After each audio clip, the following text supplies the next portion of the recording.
Good afternoon. Today I am going to start once again from history chapter, nationalism in Europe. The fifth unit, I will start from fifth unit, visualizing the nation.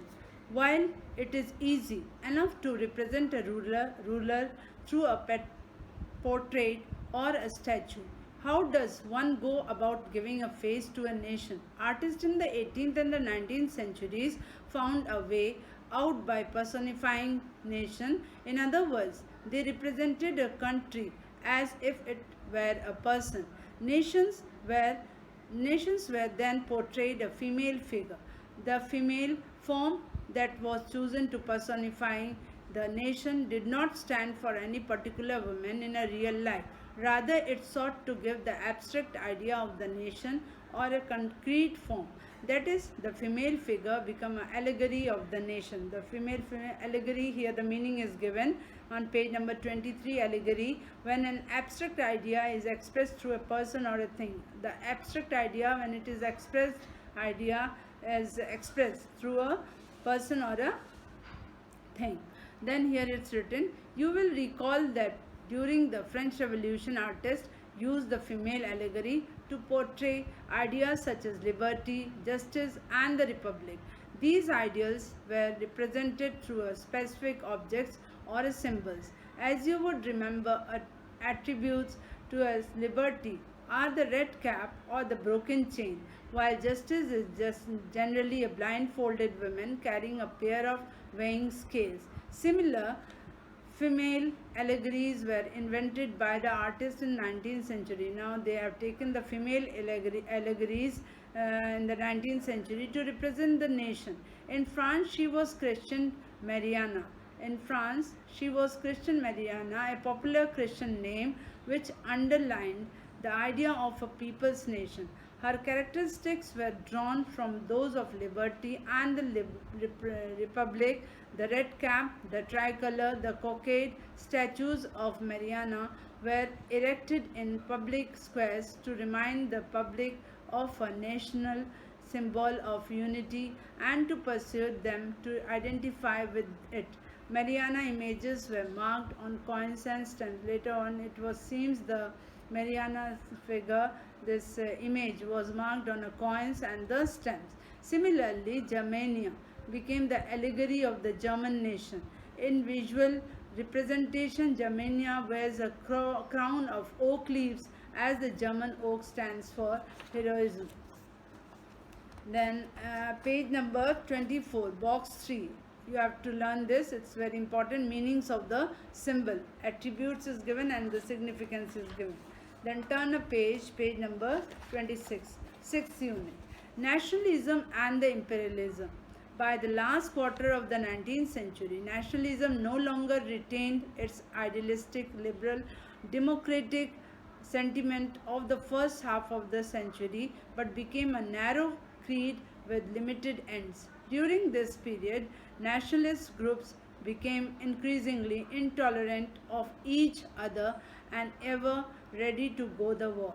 The major European powers, in turn, manipulated the nationalist aspirations of the subject peoples in Europe to further their own imperialist aims.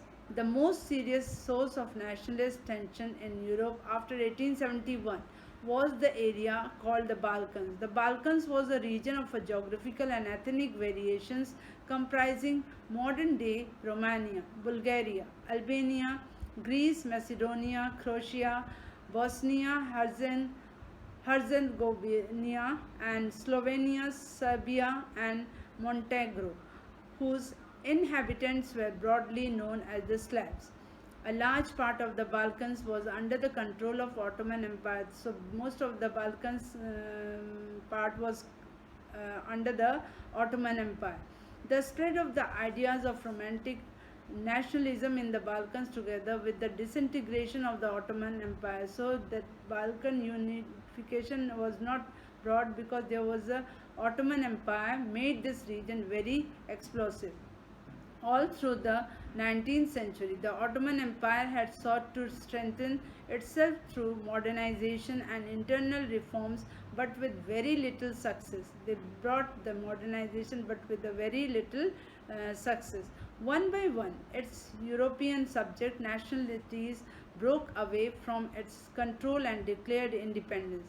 The Balkan people based their claims for independence or political rights on nationality and used the history to prove that they had once been independent but had subsequently been subjugated by foreign powers. Hence, the rebellious nationalities in the Balkans thought of their struggles as attempts to win back their long last independence.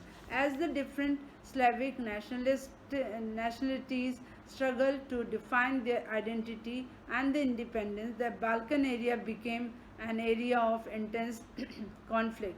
The Balkan states were fiercely jealous of each other and each hoped to gain more territory at the expense of the others. Matters were further complicated because the Balkans also became the scene of the big power rivalry, and during this period there was an intense rivalry among the European powers over trade and colonies. That time the Europeans were very strong with their trade and colonies as well as naval and military might.